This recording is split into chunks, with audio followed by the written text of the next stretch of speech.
তোমাকে হামজার মতো হতে হবে, তোমাকে খালিদের মতো হতে হবে, তোমাকে ওমর ইবনুল খাত্তাবের মতো হতে হবে, তোমাকে আলী ইবনে আবি তালেবের মতো হতে হবে, তোমাকে মারিয়াম আলাইহিস সালামের মতো হতে হবে, তোমাকে আয়েশার মতো হতে হবে।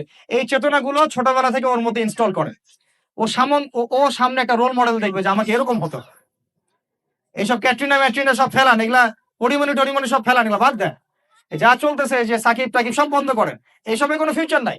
এসব ফিউচার হয়তো দুনিয়াতে কিছু দিতে পারে, কিন্তু পরকালে আল্লাহ পাকের আযাব গজব থেকে বাঁচার কোনো অপশন নাই। ২ নাম্বার, শয়তান মানে সন্তানকে ২ নাম্বার, সন্তানকে নিজের মনে করবেন না। সন্তানকে মনে করবেন এটা আল্লাহর আমানত আপনার কাছে।